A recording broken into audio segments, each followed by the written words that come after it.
The Eternals have awakened to their power and their purpose, save for Mark Curry. A resurrected Icarus has brought together Thena and Cersei, the first gifted in battle and the second able to transform matter with a thought. The leader of the Eternals, Zuros, has allied with Ajak and Druig. Ajak is the only Eternal who can communicate with the celestial technology, while Druig speaks to the fears inside of the hearts and minds of mortal men. Both groups race to San Fran, where the monstrous deviants have uncovered the sleeping Celestial, and now wait for it to wake up. Caught in the middle of all of this is former Eternal and current child superstar Sprite, and, as mentioned earlier, we've also got medical extern Mark Curry, unconscious after touching the Celestial. If the sleeping Celestial awakens, the rest of its race shall return to Earth, and they will wipe it clean. Despite all of this, the shared thread of annihilation and a common background, our cast remains oddly singular. These characters aren't the X-Men, who are bound together thanks to a twist of genetic fate. They aren't the Fantastic Four, a family whose bonds stretch the meaning of what's possible. They aren't even the Avengers, who are at least a collection of heroes dedicated to saving the world. There are honestly very few personal bonds between the various Eternal cast members right now. There are even less reasons for them to work together.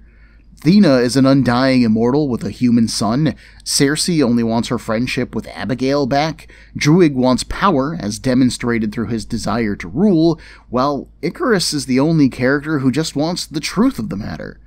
Can a group of beings this scattered really save the Earth? And what of Mark Curry? Despite Sprite confirming Mark's history as an Eternal, despite Mark touching a Celestial, he hasn't awoken to his memories like Icarus or Thena have. While he's used his powers before, he doesn't have control over them, and he hasn't manifested them since issue 3. Right now, Mark lies between his old artificial life as a human being and his possible destiny as a cosmic godlike being. He wants answers, sure, but he has also shown that he doesn't want to be a superhero. He doesn't yearn to be a cosmic god. Does what he wants matter at this point, though? In a war between gods and monsters, what do the wants of any man matter? My name is Ben, and this is Comic Book Breakdown episode 17.4, Eternals, The Finish Line.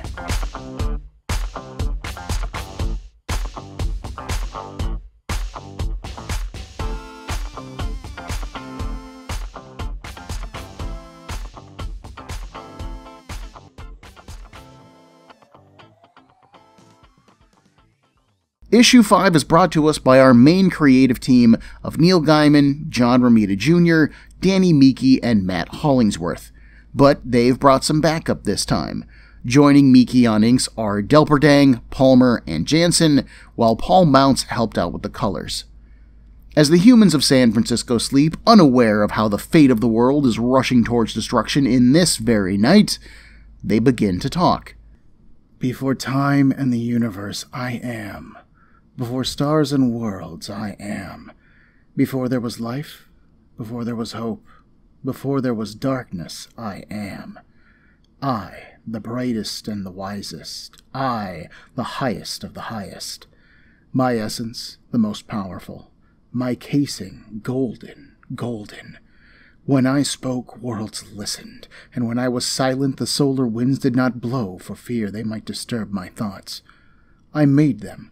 Stars and worlds, clouds of dust that shimmered and whorls of dark matter visible only from outside the edge of the known.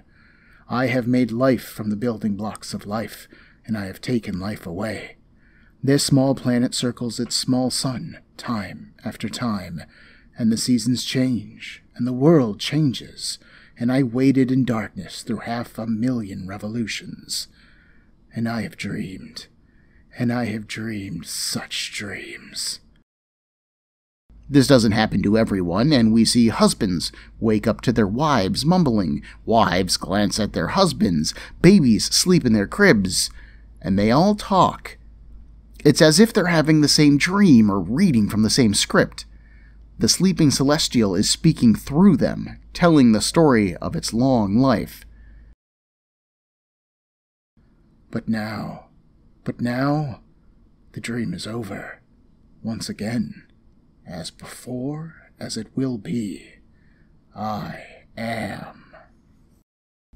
Morjack and Gelt of the Changing People, known as the Deviants to the Eternal cast members, stand on top of a metal outcropping that frustratingly doesn't match the smooth platform that they stood on at the end of our last issue. The unconscious body of Mark Curry lies behind them. The Child Star sprite dangles from a nearby piece of metal, the back of his neck hooked over it.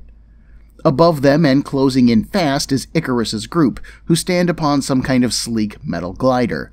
Icarus plans to get close to the Celestial. They'll form up the Unimind, keep the Celestial from waking up, and hey, we'll have a pint and wait for this whole thing to blow over.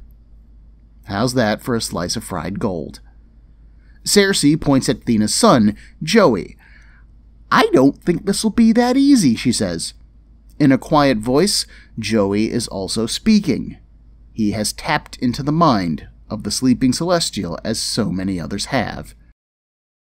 In darkness, wreathed by unbeing, listening to the multiverse, to the order of created things as it whispered the songs of time to itself. But now the darkness is gone. Let there be light. Why this is presented as a problem, I don't know, and it is my biggest hang-up about this opening. Gaiman is picking things up pretty much where we left them, and I honestly think that's fine. That's good work. We know the cast at this point, we know the general stakes, all that's left is doing something. But adding in these reciting humans, while it definitely adds some creepiness, doesn't really do anything either. Is this a good thing? Is it a bad thing? It seems like a Gaiman is trying to tell us that it's a bad thing, but he doesn't establish why it's bad at all. We will get an answer, I'll spoil that now, but I think that we should be getting the answer here at the start of the issue to give us clear stakes and not later on in the issue. Once we have it, though, I'll explain in further detail. As this group approaches the Celestial, a bubbling, crackling flash of energy bursts from the Celestial's form, catching the Eternals by surprise. They all rock as if punched, their ride suddenly vanishes from beneath them, and they begin to fall. Thena shouts calmly that that was an automated defense system. Icarus asks her if she can fly. She says not really, even back in the day when she had all of her powers, and he tells them to brace themselves. Thena grabs Joey, while Icarus grabs her and Cersei, guiding them down to the ground. Despite being asleep and tapped into the Celestial, Joey apparently wakes up and shouts for joy at this experience. Cersei spots the body of Mark, who is now just resting on the ground. He is not on the outcropping anymore, and Sprite and the Deviants are nowhere in sight. She rushes over to him, but Icarus assures her that Mark will be fine. So long as the Earth exists, at least, they're all immortal. Which is good, because that's when Gelt attacks Icarus and Thena from behind with his tentacle arms. The impact causes Thena to drop Joey, and she spins as Icarus is wrapped up in tentacle. Gelt knows that the Eternals can be killed, because he's one of the one who helped kill Icarus. Thena shouts for him to use his eyes, and Icarus does, burning through the appendage and into Gelt's chest. He cries out in pain, dropping Icarus, but this has allowed the other changing person, Morjack, to scoop up Joey. "Everyone calm down," he says, "or I bite the kid's head off. We're all gonna take a minute and watch the sunrise, okay?" We then cut to Lemuria for a moment, where the changing people watch this conflict in a rising religious fervor. The rising sun begins to crest the curve of Earth's surface, and its blackened armor once again begins to glow gold. But the Eternals aren't willing to just wait. Icarus tells Morjack to put the kid down, but the monster remains firm. One move, so much as one eye twitch, and the boy's a snack. Thena tells Morjack that he's her son, and he replies that they aren't even the same species. He's a pet.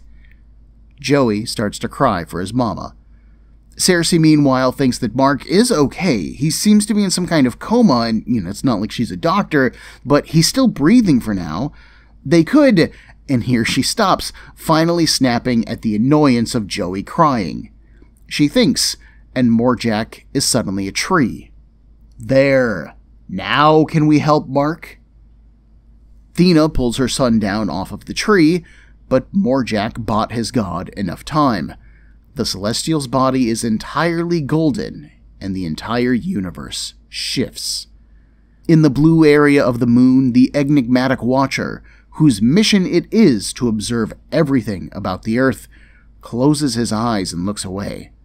On the other side of the galaxy, Galactus is halfway through his meal of a methane giant when he pauses in its consumption. He thought this matter was done. Clearly it is not. And for the first time in ages, Galactus knows fear. Hold it. Hold everything. Hang on. I can buy that this Celestial is a big deal to the changing people. I can buy that its existence and waking is a danger to the Earth for a number of reasons. Sure, okay, that's fine. I can see that happening. I can even buy that the Watcher is so horrified by the Celestial waking up and what it could mean that he shirks his duty by looking away from Earth.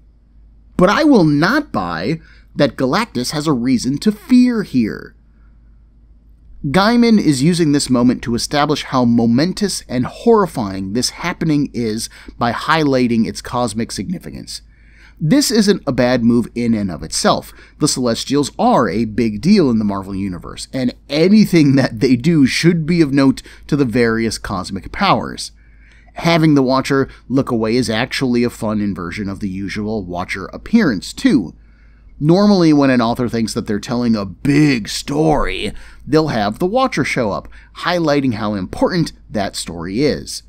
The author is basically saying that their story is so important that the Watcher has to witness it happening, and Gaiman is playing the opposite note. His story is so important, and it's so horrific, that the Watcher can't bring himself to watch it. And I have to admit that that is pretty cool. However, we've also got Galactus here. Would Galactus notice this happening? Sure, probably. But the Celestials have never really posed a threat to him, to the best of my knowledge, so I don't see why he would fear this particular Celestial. Earth would also have some special meaning to him, so maybe it's the Earth being in danger that's really, kind of picking on his radar. It is, after all, the only world to ever rebuke his attempts to eat it. But I don't think that he would be scared for its fate. Honestly, if Earth got destroyed, it would probably be a good thing for him.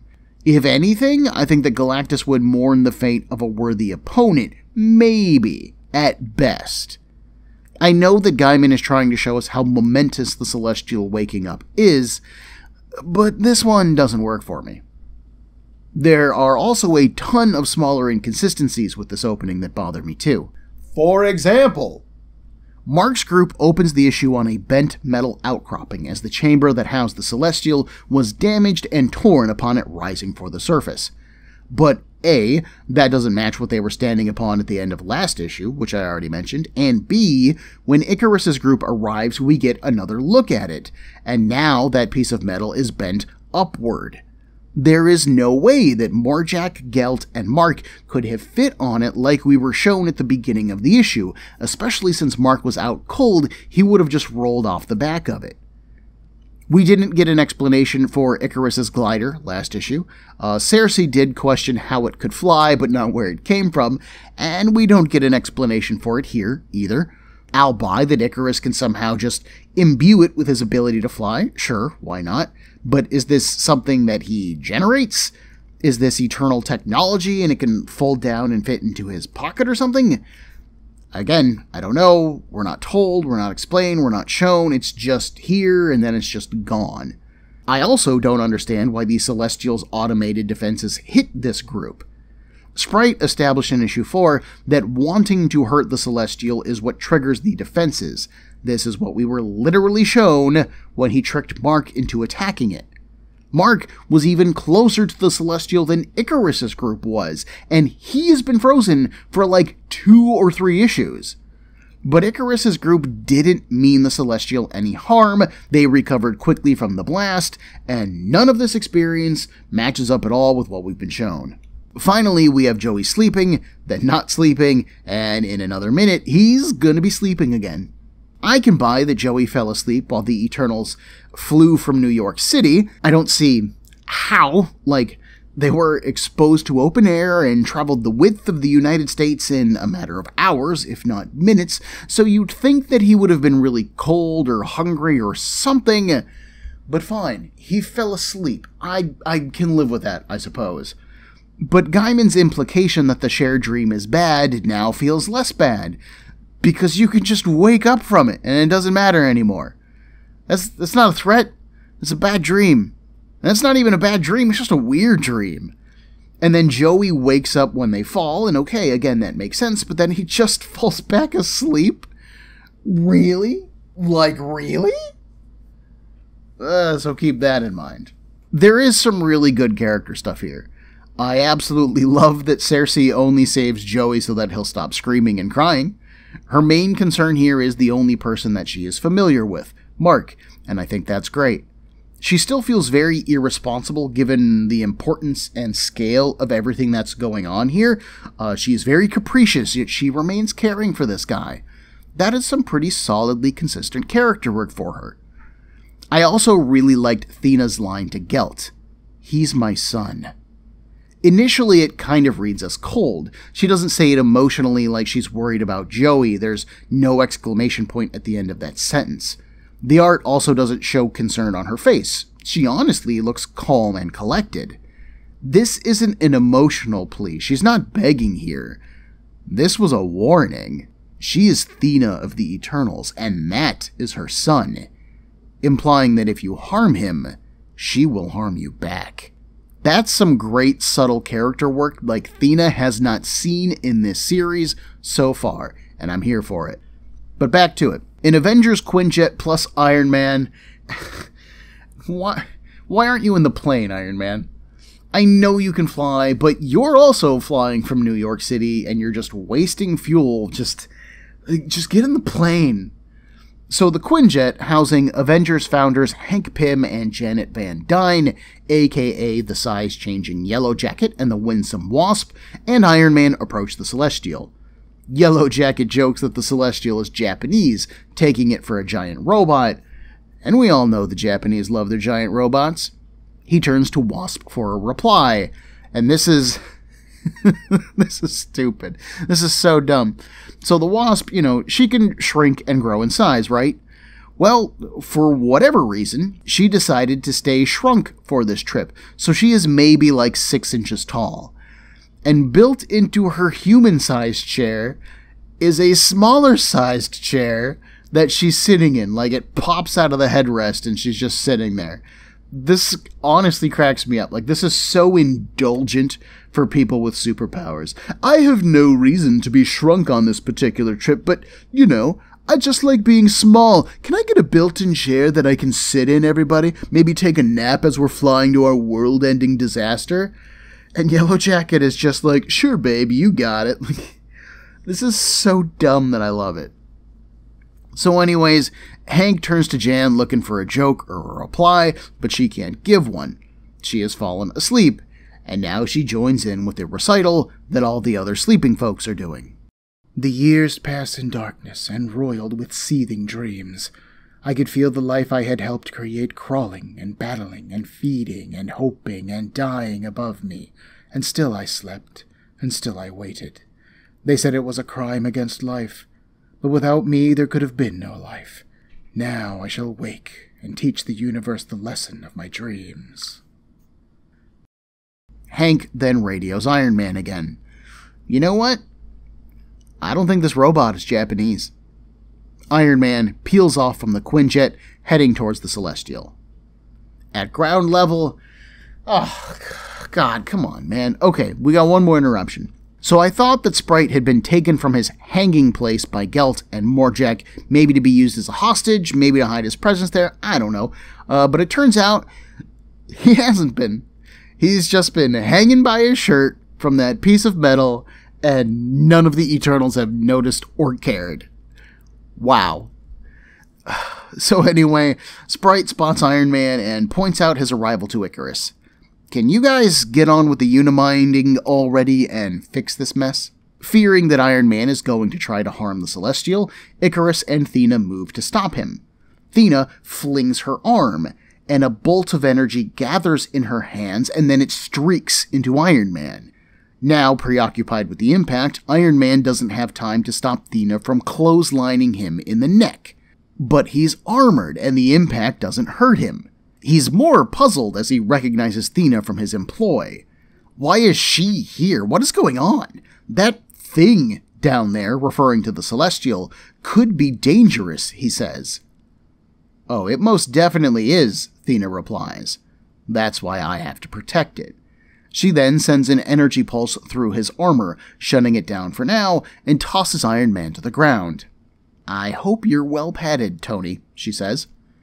At the end of the trench that he just carved into the dirt, Tony's eyes stare out of the armored mask. Humbled, angry, horrified. Icarus, meanwhile, approaches the Quinjet as Yellowjacket exits. And, kinda shockingly, the pair talk this out. Neither of them want the Celestial to wake up, and Icarus proposes that Yellowjacket increase in size. His shadow may keep some of the sunlight from reaching the Celestial, which would at least stall its awakening. Yellowjacket brings up Wasp's condition, and, for perhaps the first time in this series, Icarus gives us a straight, floopin' answer. The Celestial is broadcasting its own mind, and some human minds operate on the same frequency. If this thing wakes up, its thoughts may very well destroy the minds of those humans. Their minds weren't meant to communicate with a being like that. Even Eternals can't do it. They need to stop the Celestial from waking up, Icarus says. So would you just stand there and shut up while we deal with this? Growing to approximately 100 feet tall, I'm kind of surprised to say that Hank does as he's told. And here, finally, we have our threat. Dozens, maybe hundreds of humans, we don't really know, are dreaming on the same frequency as the Celestial, and if it wakes up, there's a good chance that they'll die. This does two things for our narrative. One, it makes the overall story feel more grounded. At this point, we should be invested in Thena and her son Joey, and we don't want him to die. We also have the Wasp threatened, and she's clearly meant to be a hero, so even if she's barely in our narrative, we don't want her to die either. There's that good old phrase, the death of one is a tragedy, the death of a million is just a statistic.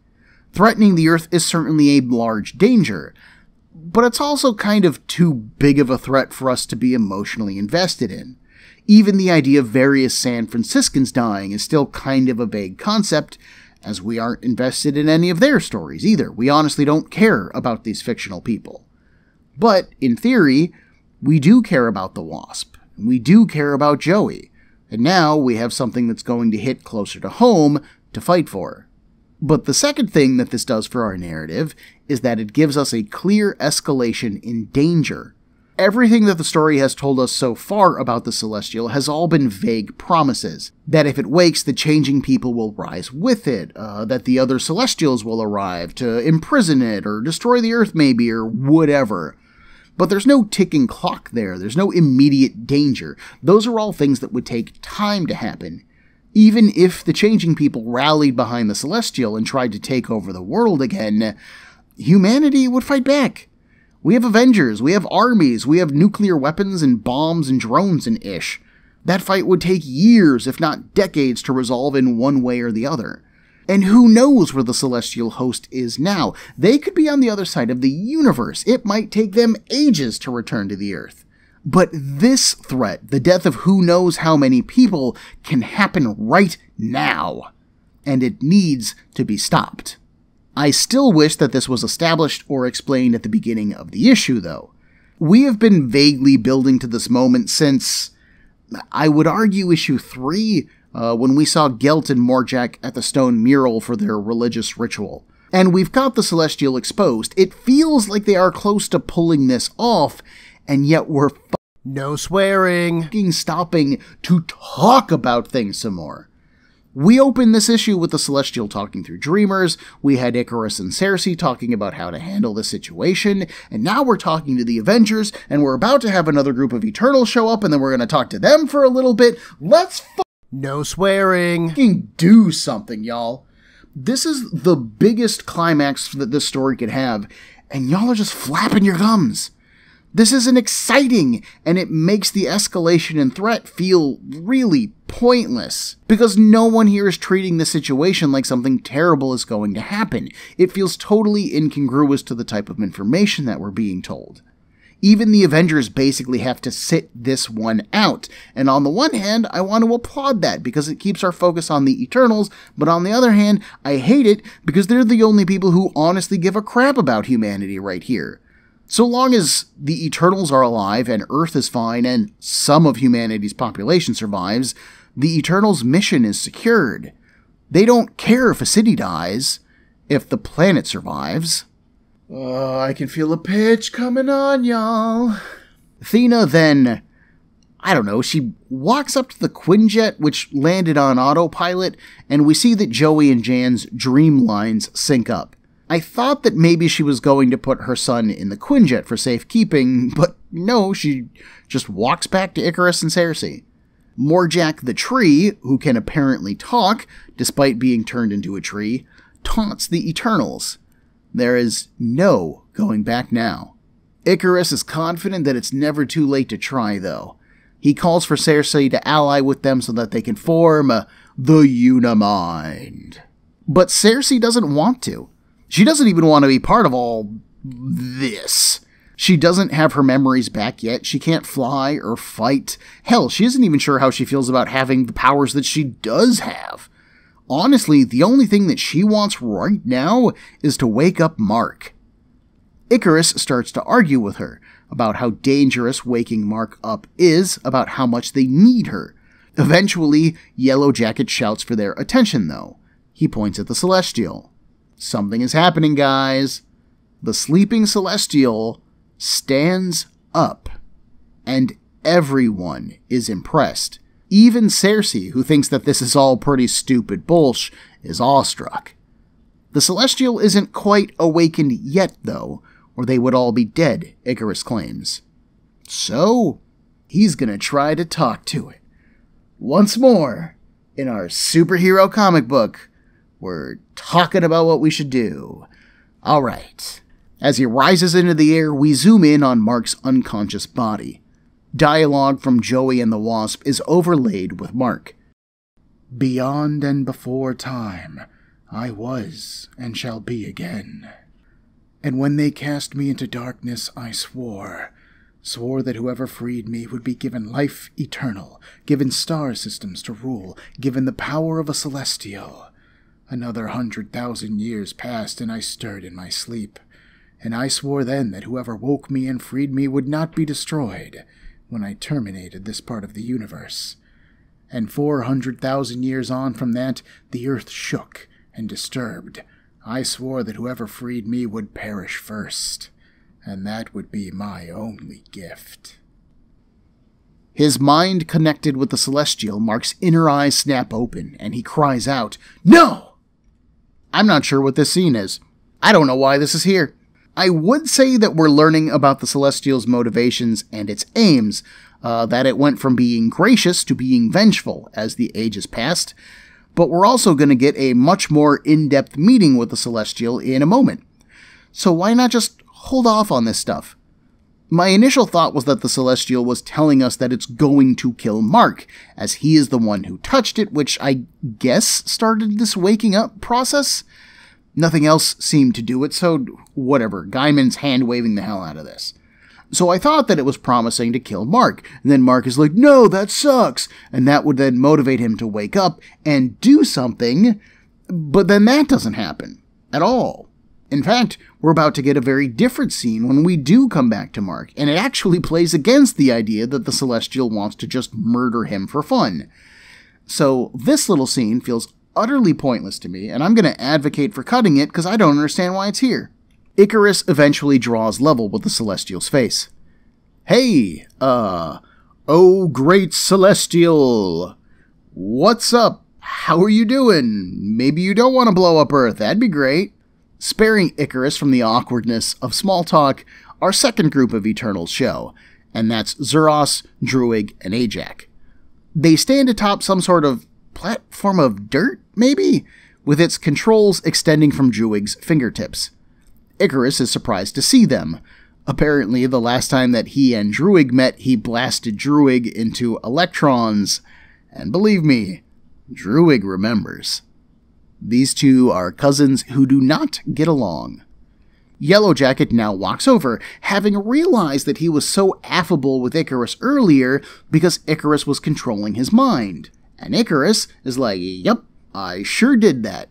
Now how about you take a seat, big guy, and let us figure this out. We'll call if we need you." And thanks to more mind control, Yellowjacket does it, which means that this scene was also totally pointless, and what the hell is this story? So, minute interruption over, Zuros then takes stock of who they have on hand. He is thrilled to see Thena, his daughter, and he is surprised to see her child. Thena, in return, is surprised to see that her father still has his homeless dog. Oh, and that Zuros really needs a bath. They then talk about their options for how to fix this mess, and I'm gonna skip most of this because the fate of the world is on the line in a comic book, and we've got people that are about to die, and we're standing around talking about it all in a comic book, and I want superpowers and I-beams, people. Let's No swearing. do something. Having finally chatted enough, the Eternals decide to rewind time to before the Celestial woke, and they pile all of their hands together. They then form the Unimind. The Eternals' bodies are turned into energy, and they flow together into one being. A tall green being made of energy floats in their place. It flies up to the Celestial's face, sensitive to the power crackling around it. Before it can do anything, a golden blast of energy streaks out of the Celestial's forehead, and it turns off the Unimind. The Eternals divide back into their individual bodies, and they fall to the ground. Cersei, the only Eternal who didn't join in, looks around in confusion, and she spots Mark, who is convulsing on the ground. "Not you too," she says. Then Cersei asks, "What is happening?" And then we go inside Mark's mind. Mark now sits outside of a cafe in France. A glass of red wine rests between his fingers, and across the table from him is Cersei, wearing an old 1800s-style dress. She asks how he's feeling, and Mark replies that he doesn't feel great. His head hurts like he pulled an all-nighter at the hospital and then went out and got blitzed. But wait, Cersei? Mark finally realizes how weird this is, and he asks how they got there. Cersei says that she isn't Cersei at all. She is the Celestial. It only took this form to make communicating with him easier.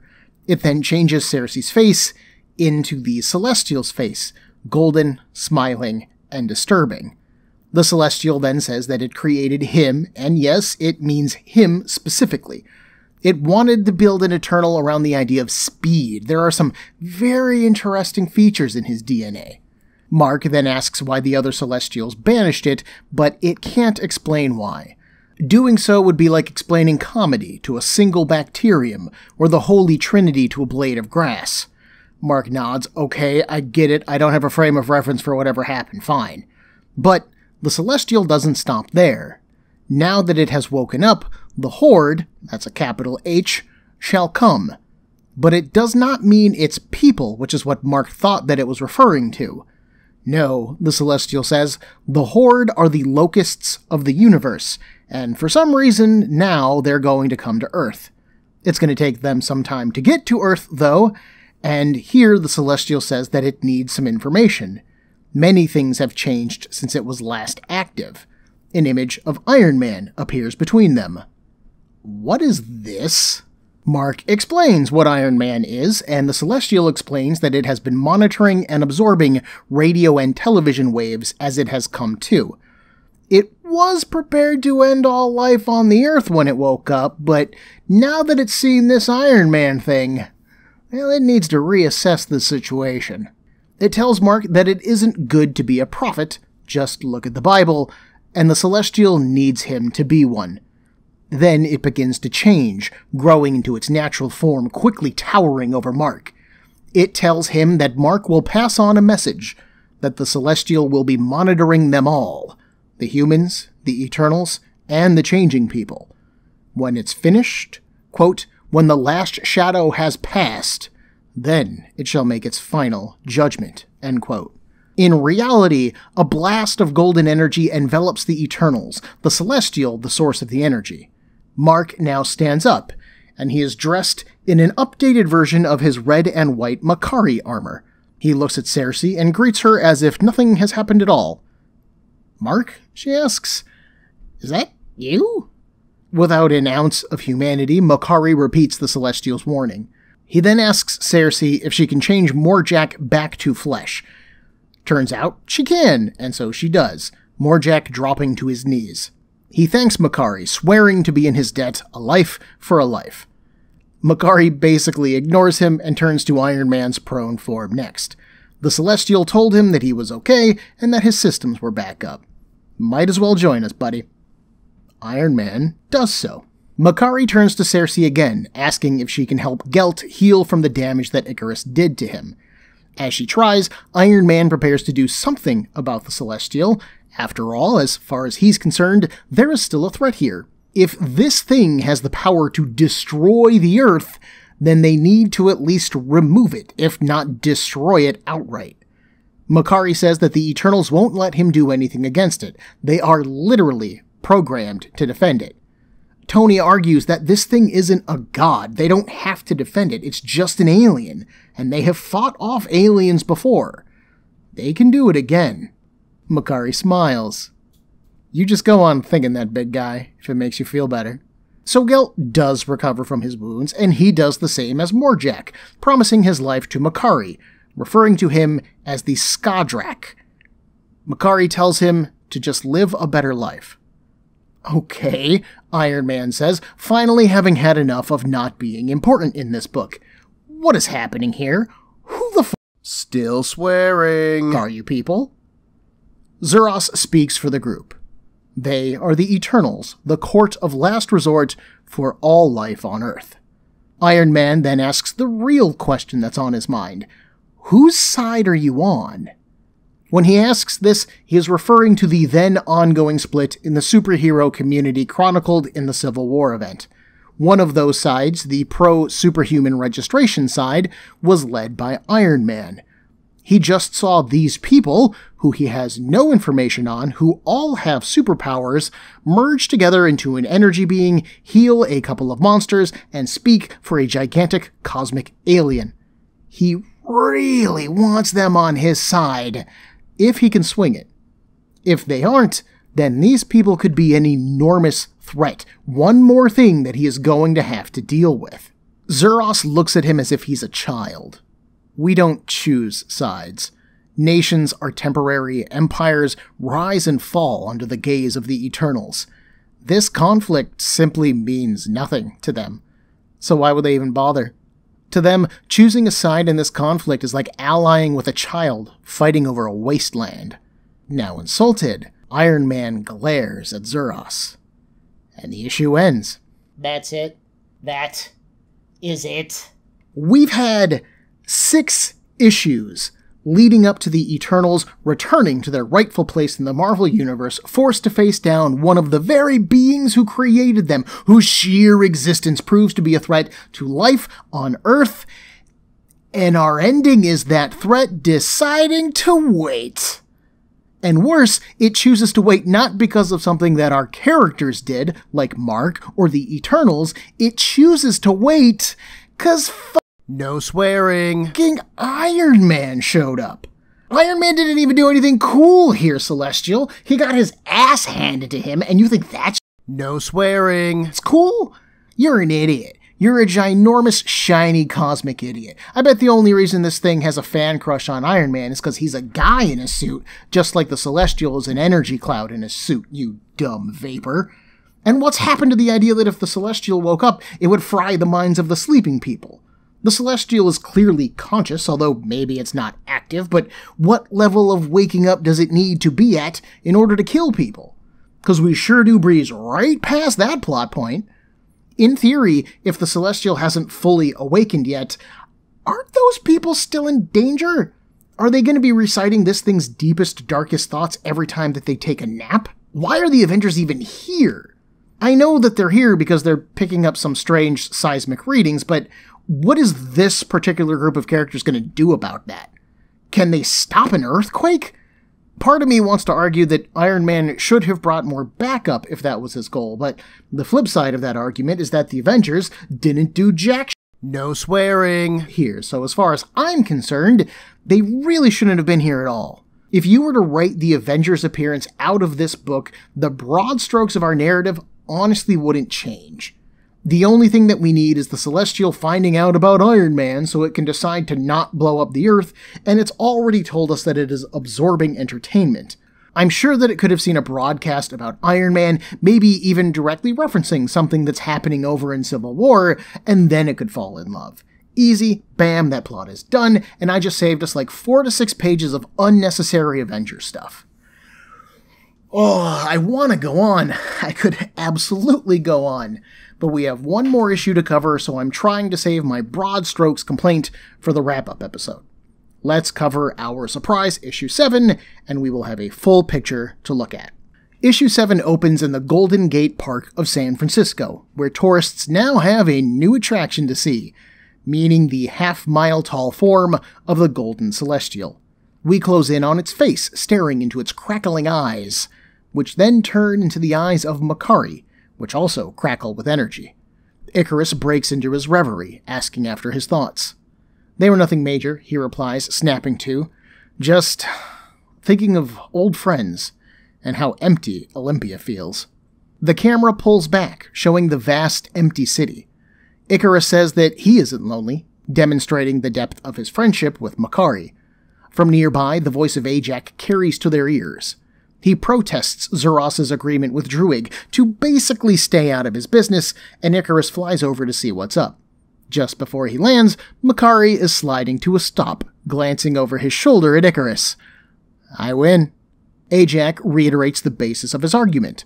Druig now rules a country, and he only schemes to gain more power and to cause people's death. The Eternals are sworn to defend life on Earth. They're going to have to face him sooner or later. But Zeros states that he has given Druig his word. The Eternals will not interfere, and he will be obeyed in this matter. Suddenly, the computer system of Olympia lets out an alert. It states that an army is approaching, and Ajax curses. See? This must be Druig. I told you! But Druig walks down the floating steps that he exudes, I guess, from his fingertips. Why would I send an army here, Ajax? He asks. No. He believes that this is actually the welcome wagon. Outside of Olympia, which is shown built into the uppermost reaches of the mountain, a massive gathering of the changing people gathers at the base of the mountain. They come in all shapes and sizes. Some of them are spiky, some are lumpy, some of them are green or brown or orange. Some of them are armed with maces, swords, or axes. Others carry complicated blasters or powerful energy cannons of some kind. A large, thick, muscular red deviant is taller than the rest, with broad shoulders and thick arms. Meaty wings jut from his back, and a thick jowl frames his wide, toothy maw. A massive battle axe is carried in one hand, while another holds a twisted, glowing whip. He calls out to the Eternals, "Face them in honest battle! The world shall be theirs again, so swears Kraw and his army!" Zeros, Ajax, Druid, and Icarus float outside of Olympia on one of Icarus's floating gliders. "Only 4 Eternals to battle 6,000 deviants?" Kraw asks. "That's barely even a battle." A pink flame burns in Druig's hands. It's been quite some time since he roasted deviants. This'll be fun. But Zeros tells him no, there will be no battle. Olympia is the most well-defended place on Earth. They have no reason to fight. Plus, the cold will kill many of these deviants for them if they should linger for too long. He raises his voice. "Go home, deviants." Kraw shouts back, asking for Makkari, who suddenly runs up behind him. He just inspected Kraw's troops, and he isn't very impressed. Kraw twists, snapping the whip at Makari, but he's already dodged it. Kraw then challenges the speedster. Kraw is strong, and Makari is fast. They will fight, and if Makari wins, then Kraw will take his people home peacefully. But if he loses, Kraw will take Makari's head home instead. Hey, look at that! Clear and immediate stakes! I wonder how Gaiman is gonna not resolve any of those. This issue opens in San Francisco with the Golden Celestial just standing there, and I'm not sure why. We do focus on some of the tourists who are gazing up at it, and the narration that we're given indicates how quickly mankind can go from fear and reverence to casual acceptance. The Celestial is no longer a world-ending threat. It's a tourist attraction, holding the same significance as the world's biggest ball of yarn. Other than this being a commentary on mankind's ability to accept and move on quickly, it doesn't really do anything for our main story here. I like the scene transition to Makari, though, using their connected eyes as a transition point. We saw that the Celestial feels a closer bond to Makari than any other Eternal, and this scene kind of implies that it remains connected to him. When Makari answers Icarus's question, he says that he's thinking on old friends, and I don't really know what he means. Is he thinking of the other Eternals? Because Makari, for the most part, still sounds like Mark Curry, and we weren't introduced to any other friends that Mark had. Did Makari get all of his memories back? Who was he thinking of?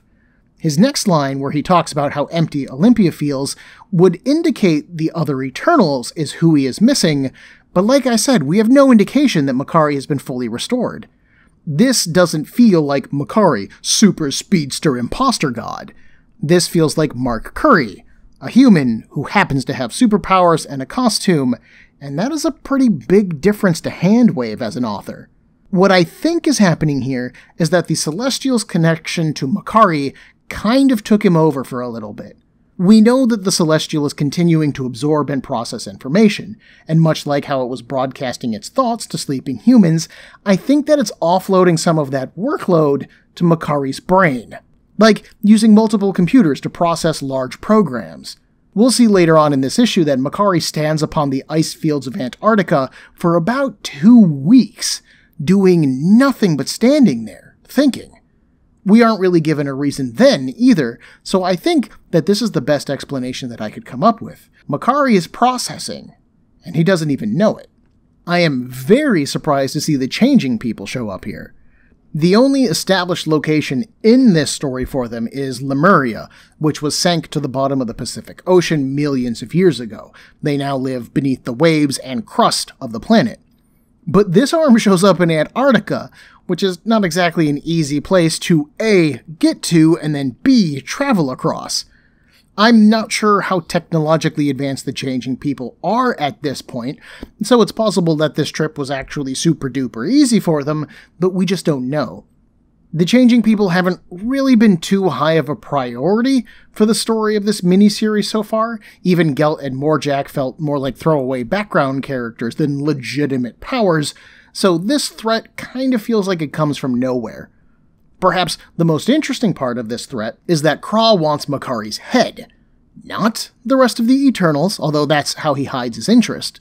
His goal here isn't to take over Olympia or kill all of the Eternals again. He just wants Makari.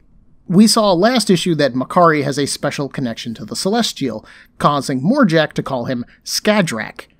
Did Morjack and Gelt return to Lemuria with news of Makari saving them? Do the Changing People hate Makari for having the Celestial's favor, given that he communed with the god and survived? Or do they love him for it, and this is some kind of test? This sudden refocusing of our narrative on Makari is a welcome thing to me, especially since he basically sat out the last 2 issues of this comic, but it does feel a little out of nowhere. I hate that Gaiman brings up the Druid situation here at the beginning. It makes sense that the more benevolently minded Eternals would be concerned, but I think that that would fall under Icarus's concerns more than someone like Ajax, Icarus being Druig's cousin, and clearly the two of them have history. But Druig's desire for power and new control over Voro's Haika don't play a role in the rest of this story at all. Don't bring up the plot if you aren't going to do anything with it. That's dumb. There is an idea in the world of writing called Chekhov's gun, which is where if you introduce a gun at the beginning of a scene, it needs to be used by the end of that scene. You're setting an expectation for the audience. Addressing Druig's rule of Voroshaica here fills me with the expectation that we're going to do something about it by the end of this story, and we're not at all. And so it bothers me. In New York City, we find Cersei dressed in a lovely black dress, her hair piled up behind her head as she enters a fancy restaurant. Her host has reserved the entire place, and we find Tony Stark at their table, wearing only a suit of fabric this time, waiting for her. They exchange compliments, Tony helps Cersei sit, and then he asks her if she's given any thought to their conversation at the embassy, when he asked her about registering. She has, and she isn't going to register. Tony closes his eyes, taking this in. He tells her that he and Zuros seem to have come to an understanding on that matter. He flashes back to just after our last issue, when he and Zuros were talking. After being asked who the Eternals were, Zuros went on to say that they're here to protect life, to preserve the Eternals, and repair their numbers. They will do so until the Celestials decide that Earth is no longer worth their attention. Having no real way to force Zuros into any kind of agreement, Tony agreed to leave the Eternals alone. But Cersei was an Avenger once before. She could be again, if she wanted to. Unfortunately for Tony and his Avengers, she doesn't want to. Her old memories still haven't come back. As far as she's concerned, whatever happened to her before happened to someone else. The man that she really liked a lot is someone else now too. And she can change things with her mind, which she demonstrates by turning their water glass into wine. Want some? Tony stares at his glass of water. He doesn't drink. Cersei then says that she turned some junk into gold and bought herself a loft. She plans to throw parties and meet cute guys. Hopefully this time she'll find one who won't think that he's a god and run off, referring to Makari. Tony tries one last time to win Cersei over. She once fought great evils and did good deeds. She could do that again. But Cersei doesn't remember any of that. The part of her that existed then doesn't exist anymore. Telling her doesn't elicit any emotional reaction. Cersei says that she shouldn't have come here. She then stands up, apologizes to Tony, and then leaves. Tony stands up too, but he doesn't try to stop her. That's okay. He can wait. This bit I love. The character work that Gaiman has done throughout this book has been fairly solid, even if his plot work hasn't, and I love this exploration of Cersei. As someone vaguely familiar with her old role in the Avengers, the expectation here is that sure, she would just sign up and we would get her back on the team. And it's definitely a little bittersweet that she doesn't want to do that. We, as readers, want to be heroes, and we want our cast members to be heroes as well. But this really goes to show how different of a person that Cersei is now. Gone is the warrior Cersei who rushed into battle with an almost careless abandon. In her place is a more selfish, more scared, more human Cersei, who honestly just wants to be alive. And as much as I miss her as a hero, I love that. It also leaves her in a really interesting place compared to the rest of our cast. Despite the clear gap between Druig and the rest of the Eternals, he is clearly still welcome in Olympia, and he has clearly accepted his heritage, as when we see him, he is dressed in his weird Eternals outfit. Zuros, Druig, Ajax, Icarus, Makari, they've all pretty readily given up their human lives and returned to Olympia. Cersei is the only one who hasn't. She is an outsider, and she's the outsider most connected to the superhero world of the Avengers. And she still wants to be an outsider. That makes her utterly unique in this lineup, and if someone wanted to explore her character more, that gives her lots of interesting story possibilities. When she refers to the man that she used to like a lot, she is referring to Dane Whitman, aka the Black Knight of the Avengers. During the earlier 90s, when Cersei was one of the main cast of the Avengers series, she and Dane were a couple, bonded at a soul level in something called the Gan Josin, which basically gives them an empathic bond. But by the time this story was written, it had been about 20 years since the last time these two were a couple, and Dane was no longer the main cast member that he used to be. He had moved on. His story had moved on. And now Cersei is doing the same. It is very hard to break a comic book couple out of their pairing, but Cersei and Dane, at least at this point in time, had somehow managed to do it. I even like Tony's story here. He isn't asking Cersei to rejoin the Avengers just because he thinks that she would be a great help, although I'm sure that she would. He is also looking for a validating win for himself. This story was running at the same time as Civil War, and Tony needed allies in his fight for superhero registration. His main enemy was Captain Freakin' America. The more people that agreed with him, the more right that he was. And getting the approval of an old power like Cersei would have been a great win for him. It also would have given him an in into the Eternals, who he just rediscovered and knew next to nothing about. And given that Tony's evolving role into the head of S.H.I.E.L.D. and kind of the police chief of the superhero world, knowing about potential threats like the Eternals is a must. Cersei could have been a big help to him, if she had said yes. This was a nice little scene. Gaiman does do some weird dialogue choices, having characters seemingly jump topics with little reason as to why, but it's something that he's been doing the entire series, and by now, you're either used to it when you're reading it, or it's going to bug you the whole time. I honestly kind of flipped back and forth, but overall, I super dig this scene. At Olympia, Makkari looks up at Zuros and asks if he has permission to deal with this situation.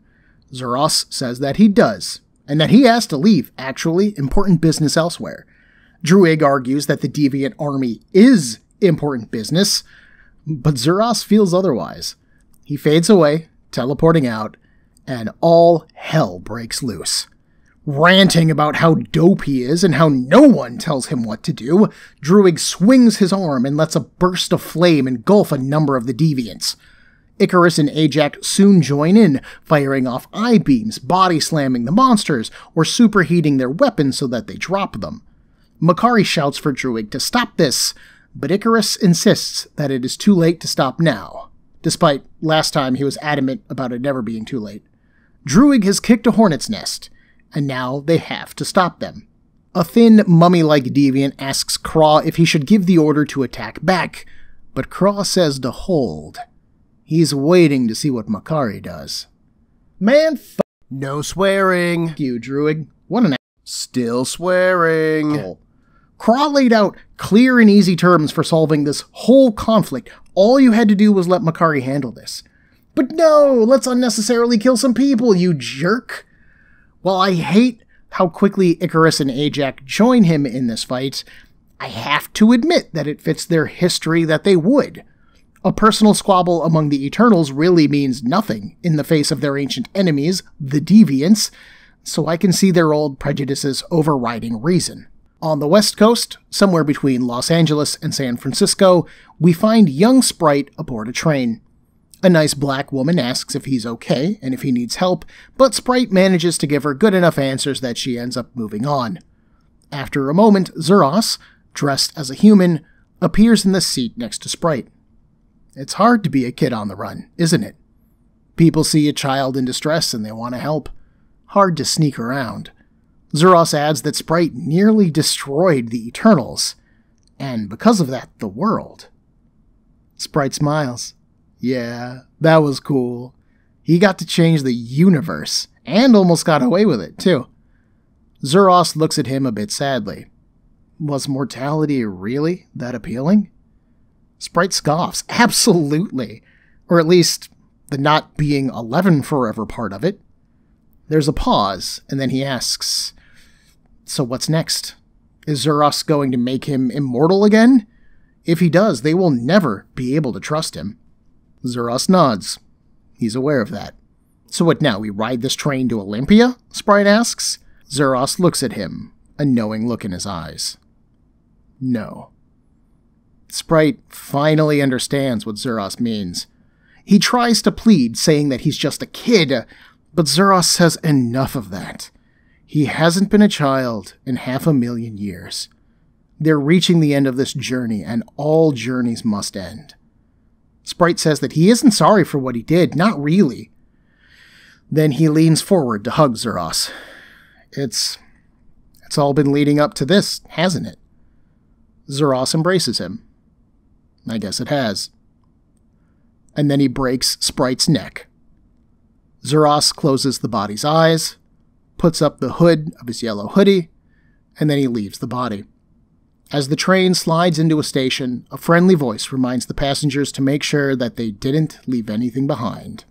This was a good scene. This was a great scene. Oh my god. Like with Cersei, there are some conversational jumps that don't really do it for me, and I tried to smooth them out as best I could, but the overall substance here is so meaty.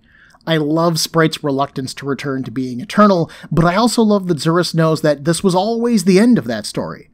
You know, let's say Sprite keeps living as a human, right? He just ages up until he dies of natural causes or whatever. He would still be reborn in Olympia, like Ike Harris was returning him to Icarus. No matter what Sprite did, as an Eternal or a human, his story will end with rebirth and eternity. Everything that he did was literally for naught. I like him pleading with Zuros, saying that he was just a kid, trying to use his youth to excuse his actions. But one, Zuros wasn't looking to punish Sprite here, so there's no excusing him at all, and two, Sprite is 500,000 years old. With that age has to come some amount of wisdom and perspective. Sprite knew where this story would end, and he chose to do it anyway, out of selfishness, and it nearly cost them the world. Sprite's actions were irresponsible, but then again, Sprite is a kid, and what kid handles responsibility well?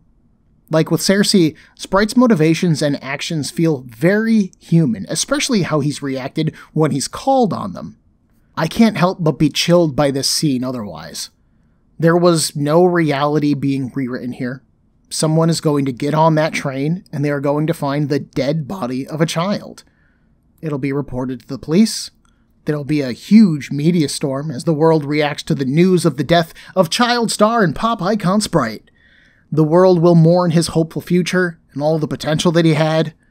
Adolescent girls will cry, venues will refund tickets, and whoever found that body will have to live with the knowledge that they found the body.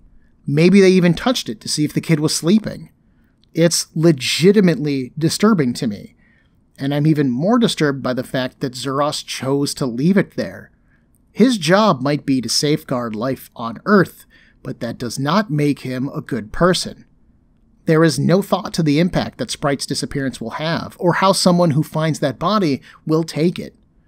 And I kinda can't help but wonder, why not just leave him alone? Why couldn't Sprite just grow up? There are several jokes throughout issues 6 and 7 that allude to the fact that the Eternals will outlive everyone currently on the planet in what is to them the blink of an eye. What would it cost them to leave Sprite alone? It seems like nothing, and that makes this a little more tragic to me. Cersei got to choose to stay away from the Eternals, but Sprite doesn't. And why doesn't he? For the very same reason that he wanted to grow up. Because despite his age, the other Eternals still think of him as a child, and they will only ever think of him that way. That's awesome storytelling. Back at Olympia, Makkari shouts for his brethren to stop their attacks. He will handle this. Annoyed, Druig calls him a weakling and a cretin, and he flies away on a jet of flame. Both Icarus and Ajax do stop, so Makkari approaches Craw. "Are you going to attack me?" Craw asks. "Your speed against my strength?" Makkari answers very plainly. "I'm a mortal man. Take my head if you wish. I'm just going to come back stronger and faster." But Makkari makes him a counteroffer. He will acknowledge Craw as his master if he is defeated in a contest. Craw can strike 3 blows at him, and he will strike 1 blow in return. Whoever actually manages to land their blow wins. Craw agrees and he takes his swings, 1, 2, 3, and they're all misses. He steps back, bracing himself for the return hit. Another changing person warns him if Miki hits him with that kind of speed, he will kill him. Craw will not shirk from his agreement, though. He braces himself and looks at Miki. He is ready. Miki replies that he is as well, as he kneels on the ground, baring his neck. Craw looks on suspiciously. What is this? This is Makari's blow. Go on. Take his head. The other changing people are wowed by this. This guy's madder than Forlock the Extremely Mad. Do it, Craw. Take his head. And Craw raises his axe. But he does not swing it. Gelt, the tentacle-armed person whose life Miki spared last issue, approaches Craw from behind. See? It is as I told you. He is Skadrak. Craw thought that Gelt was just crazy. But maybe not. He asks Miki if he is Skadrak. Has he been touched by the Celestial? Miki, still bowing, answers that he is what Craw sees. The warlord tells Miki that the people have a children's song about the Skadrak, called the Skadrak's Doom. Quote, all who love you will hate you, all who revere you will despise you, all that you care for will be destroyed. Only when it ends can there be a beginning. End quote. Oh yeah, that Still swearing. it slaps, Craw. A real classic. Who doesn't know the Skadrak's Doom? Beautiful. If Miki is Skadrak, then Craw cannot fight him. He will destroy everything that he holds dear without Craw's help anyway. And now, the changing people leave. After a moment, Ajax leaves as well. Icarus drops from the air, settling next to Miki. What was that all about? Miki replies that he has no idea. Eventually, Icarus leaves, but after a time, he also returns. Zuros is calling for them both. Miki tells him to let Zuros know that he's still thinking. Icarus pauses, clearly thrown by his friend's lack of respect for Zuros' demand, but he does fly away. We move inside of Olympia and reach Zuros before Icarus does. He's sitting upon a throne, arguing with Thena, while her son Joey plays with Zuros' dog. She wants to keep Joey here, in Olympia, but Zuros fears for the child so far from their own kind. Why, it's going to be dead soon. Like your dog is going to live forever, Thena replies. A human child is not a pet, Zuros argues. It belongs with others of its kind. But Thena simply refuses. Do you defy me? Zuros says, putting on his best dad voice. Thena says yes. He was the one who taught her what it means for a parent to love their child. How could she not defy him? The old man stares at her, but then he smiles warmly. Keep the child, then. But when it comes time to bury it, Thena nods, cutting him off. She knows her responsibilities. Icarus then arrives, but Zuros notes that he summoned both him and Miki. Icarus explains that Miki is still out there, like he has been for the last 2 weeks. Zuros moves on. He has a task for them both. Ajax is going to be staying in San Francisco to observe the Golden Celestial. Druig has a nation to rule, and, if he gets out of hand, Zuros is counting on Icarus to deal with him. But more importantly, there are only 10 Eternals awakened out of 100. That means that there are 90 more of them lost in the world. They need to be informed of who they are, at least, and brought home at best. This shall be their task. Icarus then returns to Miki, who holds his Bellevue ID card in his hands. He was a human, working 30-hour days. His girlfriend left him, she took his cat. But he was happy. Now he's some kind of doomed messiah, and everyone keeps telling him about how sucky that is for him. And now, Icarus, you want him to do that to 90 more people? Icarus smiles. Sure do. Race you to Sao Paulo? Miki almost smiles. I'll win. Then they're off. And we're done. We've got a couple of small moments to break down here at the end, though. First off, I don't understand Druig's power set at all. The idea that he was telepathic, but with a highly tuned focus on manipulating fears, made sense to me, and played perfectly into the type of man that Druig has become. But now we see him creating flying dirt vehicles or stairs out of seemingly nothing. His constructs are not energy, they're clearly some type of physical matter, but I'm not sure what they're supposed to be or where he gets the matter to create them from. We also see him generating flame several times in this final issue, another thing that he's never demonstrated before. I looked Druig up on the Marvel Wiki, and it does confirm that Druig's powers include casting illusions, telekinesis, telepathy, flight, energy projection, teleportation, matter transmutation, like Cersei Druig is referred to as a changer, and superhuman durability. So he is not super strong, but he can take super strong punches with little damage. And anyways, that list reads like a comic book's most stereotypical power set, and it feels really unnecessary. Druig was plenty scary before the telepathy. I really liked the little snippets of character stuff that we had seen with him in this book. I don't think that he needs all the rest of this stuff. There's just too much. This is where we get to the point of you're not interesting anymore because you're overpowered. This is the Superman syndrome. Secondly, I enjoy the confrontation between Makkari and Craw.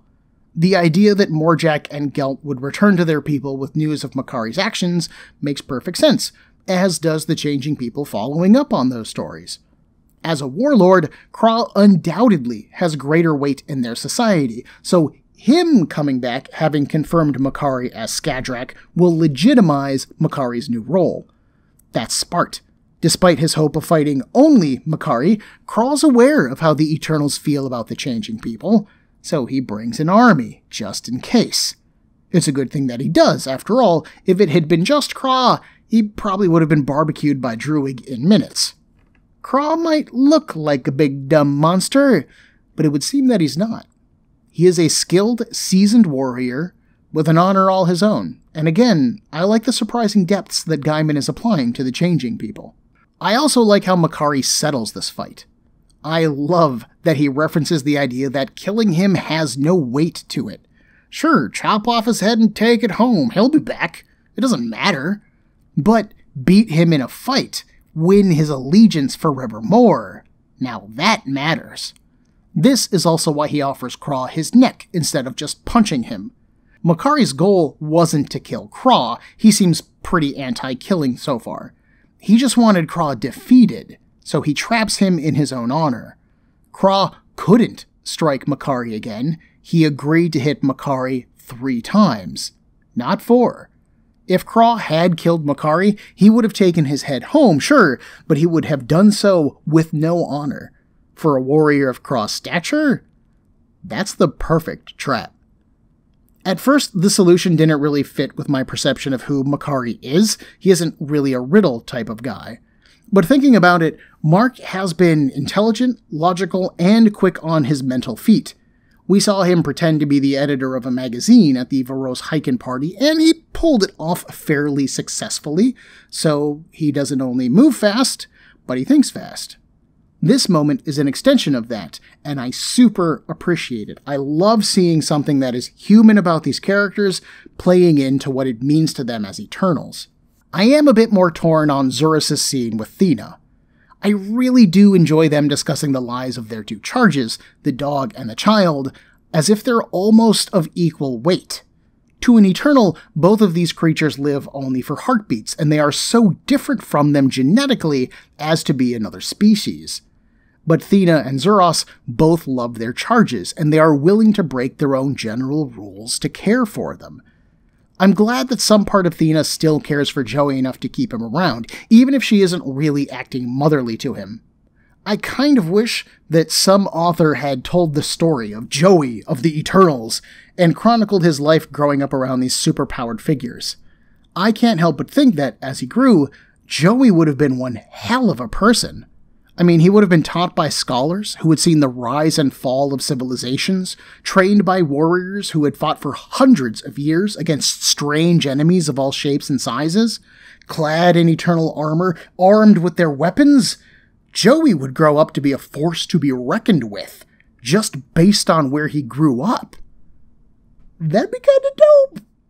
I am a bit confused as to Makkari and Icarus's friendship, though. It's clear that Icarus values Makkari's friendship. That's one of the reasons why Icarus sought Mark out at the beginning of this book anyways. He is clearly trying to be there for Makari, constantly floating into his friend's reveries to pull him into the world again. I also love the running bit of them racing, even when a race hasn't been declared. Again, there is clearly a relationship there, and there's some history, but Makari still doesn't feel like he's gotten his memories back. He honestly still feels like Mark Curry, he just has superpowers now. Even this bit at the end, where he says that he was happy with his life, would seem to indicate that he valued or values his experiences as a human. But then we have those bits where he's friendly to Icarus, instantly racing him even when a race hasn't been announced. That feels more like a shared habit, something that Makari would do, but not something that Mark Curry would do. I like the two of them as a pair, though. Icarus is content with being an Eternal, and Makari is left longing for his old life. Icarus wants to rush into conflict. Makari wants to think things through. One of them flies through the air, the other one runs on the ground. This is a good pairing in almost every single way, other than the fact that both of them are male, and just from a design perspective, you typically want to balance those things out. And even then, they're both the same body type of male. Icarus is maybe a little beefier, while Makari is a bit thinner, but they're the same basic design shape, and I would have liked a little bit more variation there. They are a fun pairing, but I don't really feel like Gaiman establishes a strong reason for their relationship. There is ground for one, but I would argue that this work feels incomplete. I need a little more meat on these story bones. And then we basically end with our new status quo and the pitch for the Eternals ongoing series that is going to follow this book up. There are 90 missing Eternals in the world, Icarus and Makari have to go find them, and who knows what could happen then. That pretty much sums up the broad strokes of 2006's Eternals revival. I would argue that Gaiman and Romita Jr. do a good job of setting up who these characters were, but I don't think that they are terribly well set up in order to move forward. Clearly, I have some very strong feelings about this particular series and how Gaiman set it up and where it is going to end up going, and I'm going to really dig into that in our next episode. Yeah, you thought this was going to be the end of the Eternals, didn't you? Well, it's not. I've got a lot of crap to work through about this particular book, and we'll be exploring those ideas next week in Comic Book Breakdown episode 17.5, Eternals, Lessons from History. Everyone, there are a million podcasts vying for your time and attention, and I'd like to thank you for listening to mine. If you would like to get in touch with me to share a concern, request a series, compliment me, berate me, whatever you like, send me an email at cbbreakdown@gmail.com. Otherwise, thanks for listening.